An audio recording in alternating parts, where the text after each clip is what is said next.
Assalamu alaikum. In this video, we are going to see four more questions on the in genetics. So let's begin with the question number one. Basically, question number one में वो कह रहे हैं कि आपके पास cucumbers हैं जिनमें orange fruit colour are जो है वो डोमिनेंट है क्रीम फ्रूट कलर में।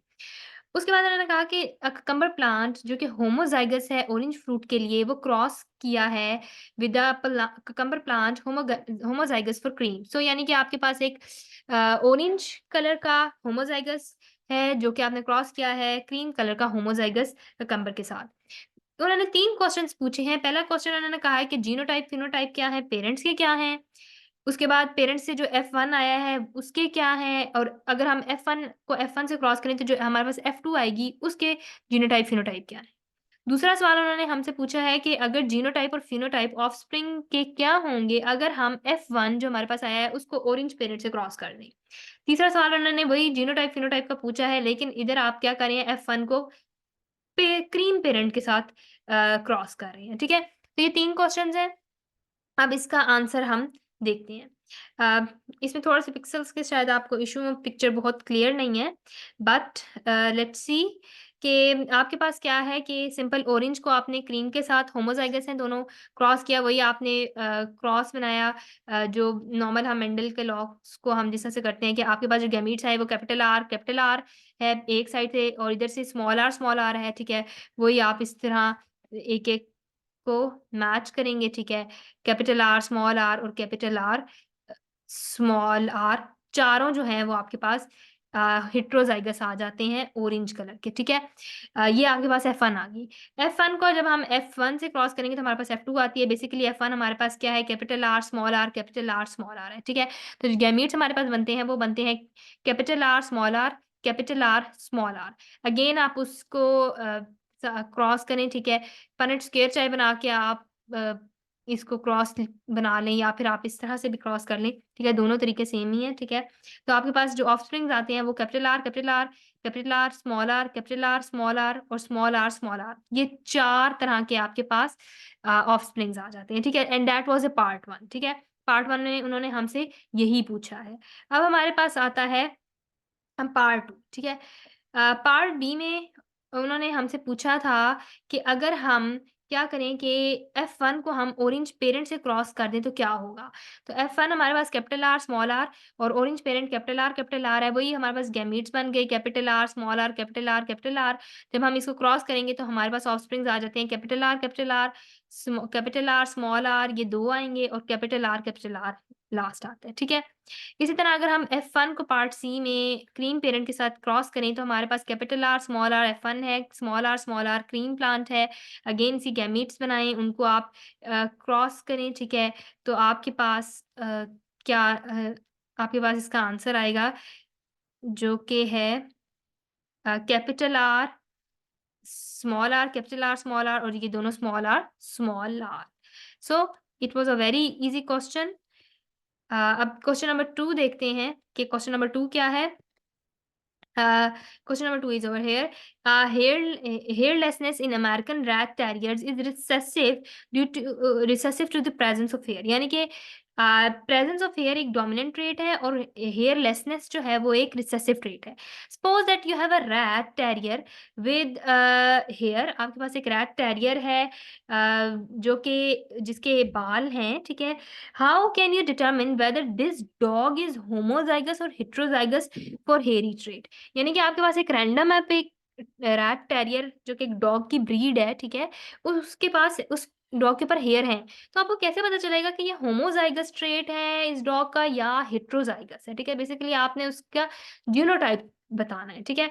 So let's see the answer first you have what you have is कि let the gene for the hair is H and let the gene for hairlessness is small h ठीक है capital H हमने ले ली hair होने के लिए और हेयरलेसनेस के लिए हमने स्मॉल एच लिया है ठीक है हेयरी डॉग माइट बी अब हेयरी डॉग जो एक है वो या तो हेट्रोजाइगस हो सकता है कैपिटल एच स्मॉल एच या फिर वो होमोजाइगस हो सकता है कैपिटल एच लेकिन हमें कैसे ये पता चलेगा हम क्या करते हैं हम एक टेस्ट क्रॉस करते हैं ये एक ऐसा टेस्ट होता है जिससे हमें पता चल जाता है कि अच्छा ऑफस्प्रिंग जो है वो क्या हो सकता है टेस्ट क्रॉस में बेसिकली हमारे पास क्या है हम क्या करते हैं कि हम 2 केस ले लेते हैं, ठीक है? हम पहले क्या करते हैं, हम डॉग को अज़्यूम कर लेते हैं homozygous, let the dog is homozygous then all offsprings will be hairy. और दूसरे केस में हम डॉग को हेटेरोज़ाइगस लेते हैं और उसको हम क्रॉस करवाते हैं। बेसिकली टेस्ट क्रॉस एक ऐसा तरीका है कि आपने क्या करना है कि जो आपने जिस डॉग का या जिस भी एनिमल का ट्रेट फाइंड आउट करना है ना, उसको आप एक साइड पे ले लेते हैं, ठीक है? एक साइड पे आपने वो ले लेना है और दूसरी साइड पे आप क्या करते हैं, आप उसका किसी भी रिसेसिव होमोज़ाइगस के साथ उसी के रिसेसिव होमोज़ाइगस के साथ जो है क्रॉस करवा देते हैं, ठीक है?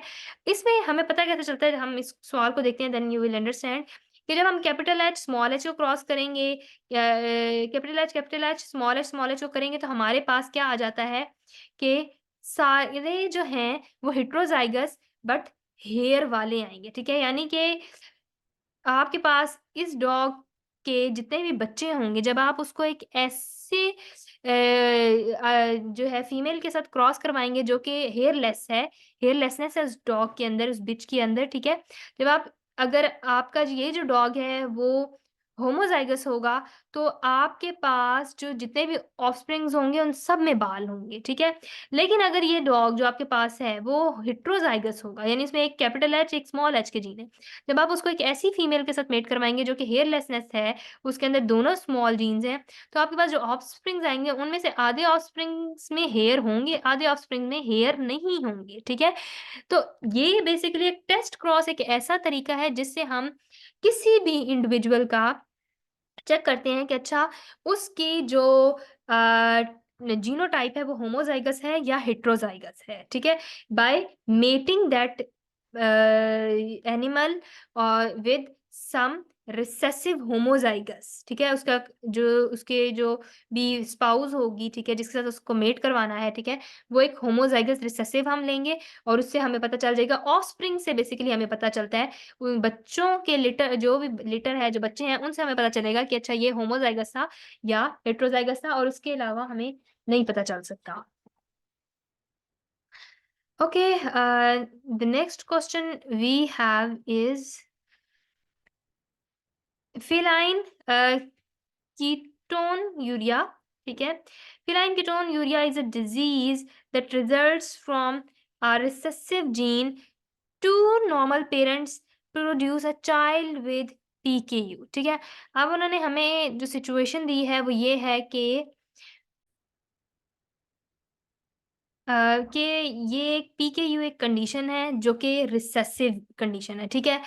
यानी इसके लिए आपके पास दोनों रिसेसिव एलील्स होंगे, होमोज़ाइगस होगा जो है जीनोटाइप तभी ये ट्रेट अपीयर होगा। अब उन्होंने कहा कि 2 नॉर्मल पेरेंट्स एक चाइल्ड विद पीकेयू प्रोड्यूस कर सकते हैं। यानी कि 2 पेरेंट्स जो नॉर्मल हैं, उनका बच्चा जो है वो इस कंडीशन में इस डिज़ीज़ उसको ये डिज़ीज़ लग सकती है, ठीक है? अब जो क्वेश्चन्स उन्होंने हमसे किए हैं 4 हैं, वो ये हैं कि पहला उन्होंने पूछा है कि what is the probability that a sperm from father will contain PKU allele? What is the probability that an egg from the female mother will contain PKU allele? What is the probability that their next child will have PKU? What is the probability that their next child will be heterozygous for PKU gene? ये 4 questions हैं, जब हम इनके answers देखते हैं, हमें questions की statement समझ में आ जाएँगी, ठीक है? ओके। पहली चीज़ कि उन्होंने पूछा था कि स्पर्म में क्या प्रो इस क्वेश्चन में बेसिकली उन्होंने हमसे सिर्फ़ प्रोबेबिलिटीज़ पूछी हैं कि मेल के स्पर्म में क्या प्रोबेबिलिटी है कि पीकेयू की जो जीन है वो आए। So part 1 is let PKU की एलील स्मॉल p है और जो नॉर्मल एलील है वो कैपिटल P है, ठीक है? और हमें ये पता है कैपिटल P डोमिनेंट है और ये पीकेयू की एलील रिसेसिव है। अब half of the sperms will going to have small p and half of the sperms are going to have capital P. Thus, probability for PKU allele is 50%, ठीक है? ये बहुत ऑब्वियस ही है कि 50% ही आ सकती है और अगर आप उसको लिख के भी जस्टिफाई करना चाहते हैं तो हमें पता है प्रोबेबिलिटी का फॉर्मूला होता है कि नंबर ऊपर हम नंबर ऑफ टाइम्स एक चीज़ अपीयर कर सकती है और divide by number of outcomes, ठीक है? तो it can be like one time like a या पी स्मॉल पी आ सकता है या कैपिटल पी आ सकता है, ठीक है? तो 1 divided by number of outcomes क्या है? 2 है, ठीक है? 2 प्रोबेबिलिटीज़ हैं, मतलब 2 सिचुएशंस है ना हमारे पास। तो 2 आउटकम्स 2 हो सकती हैं, लेकिन उनमें से जो स्मॉल पी है, वो एक दफ़ा ही अपीयर हो सकती है, ठीक है? तो 1/2 इज़ 50%, ठीक है? ये सिमिलरली अब उन्होंने वही चीज़ एग के लिए भी पूछी हुई है, तो डेफिनिटली आंसर भी सेम ही आएगा। एग के लिए भी सेम चीज़ ही है कि 50% एग में प्रोबेबिलिटी है, ठीक है? अम, उसके बाद उन्होंने जो हमसे थर्ड चीज़ पूछी हुई है, थर्ड पार्ट क्या है?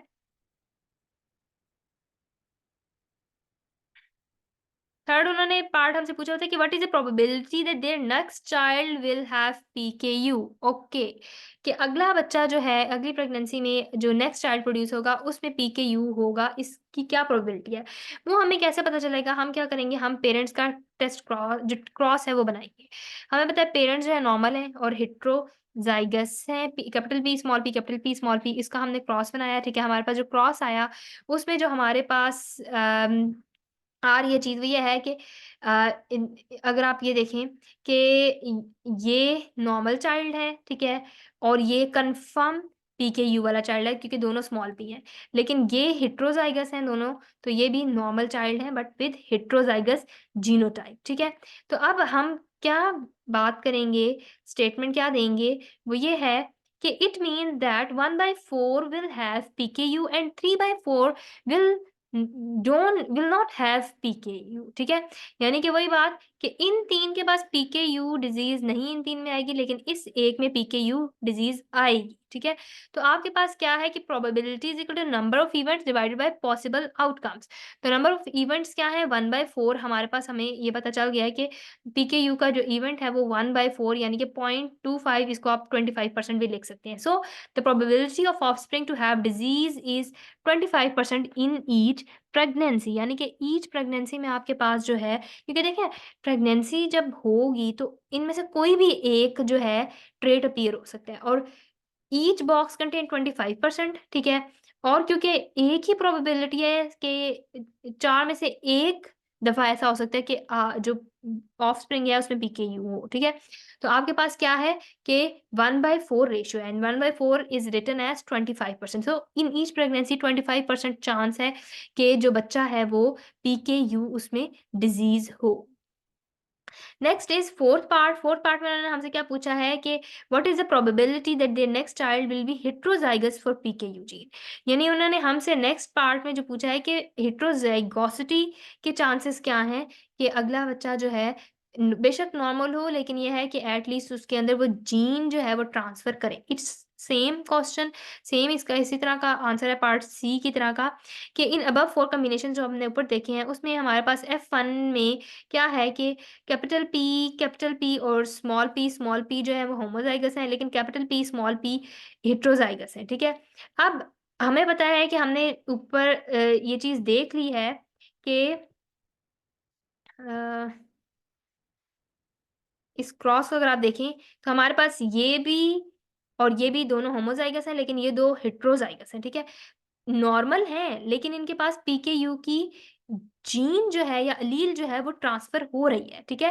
तो ये 2/4 है, ठीक है? तो इसकी प्रोबेबिलिटी क्या है? 2/4 is equal to 0.5, so you can say कि the probability for having heterozygous in each pregnancy is 50%। So आपके पास 50% चांस है कि नेक्स्ट हर प्रेगनेंसी में जो है जो जी का हेटेरोज़ाइगोसिटी है वो 50% उसका चांस है कि वो हो, यानी कि बच्चा नॉर्मल हो लेकिन उसमें जीन ट्रांसफ़र हो रहा है।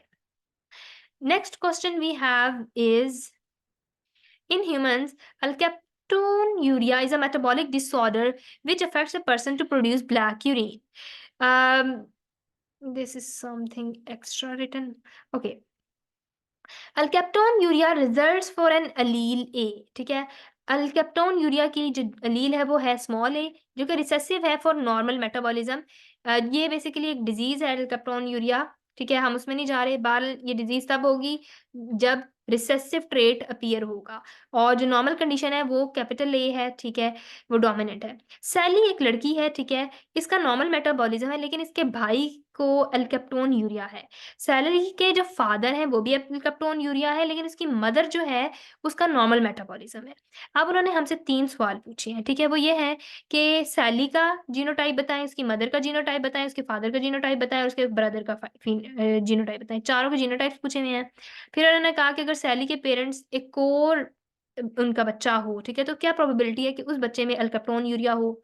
इसी तरह सैली अगर मैरी करे एक बंदे को जो कि एल्केप्टोन यूरिया उसको है, तो क्या प्रोबेबिलिटी होगी कि पहला बच्चा जो है उसको में भी एल्केप्टोन यूरिया हो? So it's an interesting question basically.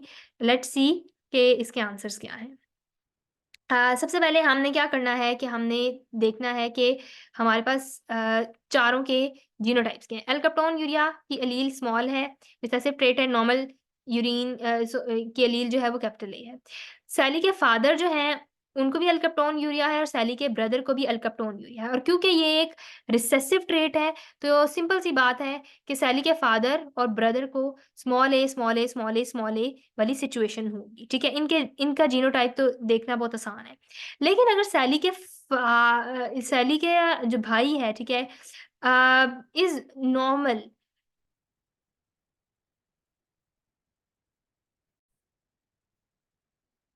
Sorry, यहाँ पे ना बेसिकली मदर आता है। अ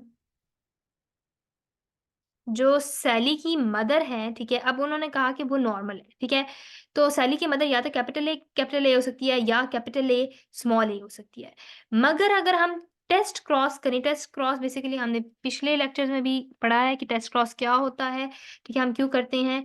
इससे हमें बेसिकली एक इंडिविजुअल का अ, जीनोटाइप पता चल जाता है कि वो हेटेरोज़ाइगस है या होमोज़ाइगस है जब हम उसको किसी होमोज़ाइगस के साथ मेट करती हैं, ठीक है? उसके ऑफ़स्प्रिंग से हमें बेसिकली पता चल जाता है। मतलब मैं what I am saying is कि हम जो है अब मदर के हमारे पास 2 ऑप्शंस हैं। इसका हम पता कैसे करेंगे? हम टेस्ट क्रॉस करेंगे और टेस्ट क्रॉस में हमें पता चल जाता है कि सैली की जो अगर मदर है, अगर उसके बच्चों में जो कि इसका भाई है, उसमें एल्केप्टोन यूरिया आ रहा है, तो इसका पक्का मतलब ये है कि वो होमोज़ाइगस नहीं है, वो हेटेरोज़ाइगस का केस है। क्योंकि अगर सैली की मदर होमोज़ाइगस होगी, नॉर्मल होगी, तो कभी भी उसका ऑफ़स्प्रिंग जो है, वो कभी भी डिज़ीज़्ड नहीं हो सकता, ठीक है? डिज़ीज़ होने के लिए ये ज़रूरी है कि सैली की जो माँ है, उसके पास भी एक आध जो है एलील, वो इस डिज़ीज़ की हो। अब क्या है कि अब हमारे पास मदर के भी आ गया, हमारे पास फादर का भी और सारों के जो हैं सॉरी मदर और फादर के जो हैं जीनोटाइप्स आ गए, तो हम इससे सैली का जो है जीनोटाइप वो फाइंड आउट कर सकते हैं। वो कैसे? कि मदर कैपिटल ए, स्मॉल ए है, फादर जो है स्मॉल ए है। तो गैमीट्स क्या होंगे? इधर से कैपिटल ए, स्मॉल ए आएगा, इधर से स्मॉल ए आएगा। जब हम इसको क्रॉस करेंगे, ठीक है? तो हमारे पास जो सिचुएशन आती है, वो ये है। हाफ जो है वो हेटेरोज़ाइगस हैं और हाफ जो है होमोज़ाइगस डिज़ीज़्ड हैं। हेटेरो जो नॉर्मल है वो हेटेरोज़ाइगस हैं, ठीक है? और जो डिज़ीज़्ड हैं वो तो हमेशा जो है होमोज़ाइगस रिसेसिव ही होंगे। तो सैली जो है इसका मतलब है कि सैली जो है वो भी हेटेरोज़ाइगस है, उसके अंदर भी एक आध जो है एलील डिज़ीज़ का ट्रांसफ़र हो रहा है बिकॉज़ दैट्स व्हाट हमें क्रॉस से पता चल रहा है, ठीक है? तो पहला पार्ट कवर हो गया कि पहले पार्ट में हमने क्या करना था, हमने बताना था इन चारों के जो हैं जीनोटाइप, ठीक है? चारों का जीनोटाइप हमें पता चल गया। अब हमने क्या उन्होंने हमसे नेक्स्ट पार्ट पूछा था कि क्या प्रोपोर्शन है कि ऑफस्प्रिंग्स में जो है वो ये डिज़ीज़ आए। तो from above clause we see offsprings हैं, ऑफस्प्रिंग्स आर हमारे पास जो 4 ऑफस्प्रिंग्स आए थे, capital A, small A, capital A, small A, small A, small A, small A, small A, 4 genotype आए थे। तो thus probability of having disease in each pregnancy is 50%। क्यों? क्योंकि 2 में डिज़ीज़ आ रही है, 2 में नहीं आ रही। तो प्रोबेबिलिटी इज़ 2/4 जिसको हम 1/2 या जिसको हम 50% भी लिख सकते हैं। सो probability for having disease in each of the pregnancy is 50%। उसके बाद नेक्स्ट पार्ट हमने क्या कहा हमसे पूछा गया था कि अगर सैली की शादी जो है एक ऐसे बंदे से हो जाए जिसको ये डिजीज है तो ऑफस्प्रिंग्स में क्या मतलब प्रोबेबिलिटी होगी कि डिजीज़ आएगी।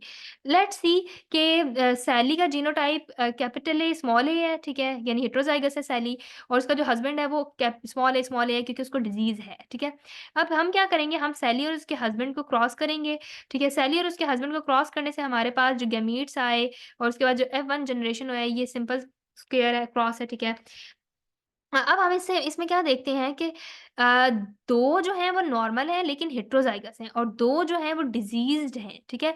तो सैली कैन गिव ओनली ए और कैपिटल ए और स्मॉल ए, ठीक है? तो प्रोबेबिलिटी जो है सैली की तरफ से जो प्रोबेबिलिटी है डिज़ीज़ की वो है 1/2, लेकिन जो हस्बैंड है वो जो है सिर्फ़ और सिर्फ़ एक ही गैमीट एक ही एलील पास कर सकते हैं, वो ओके स्मॉल ए है, ठीक है? तो प्रोबेबिलिटी हस्बैंड की साइड से for like this disease is 1, ठीक है? तो हम टोटल प्रोबेबिलिटी को कैसे कैलकुलेट करते हैं, हम मल्टीप्लाई करके करते हैं, ठीक है? इस केस में हमने क्या किया कि probability of A into probability of B, probability of A जो है बेसिकली यानी कि सैली में जो स्मॉल ए की प्रोबेबिलिटी क्या है, और उसके बी को हमने बेसिकली उसका हस्बैंड लिया, यानी कि इसमें स्मॉल ए की प्रोबेबिलिटी क्या है। इसमें 1/2 थी, इसमें 1 थी। तो 1/2 मल्टीप्लाई बाय 1 भी 1/2 होता है, दैट मीन्स 50%। सो 50% प्रोबेबिलिटी आपके पास है कि जो सैली के ऑफस्प्रिंग्स हैं, उनमें ये डिज़ीज़ आएगी। That was all about this lecture. Thank you so much.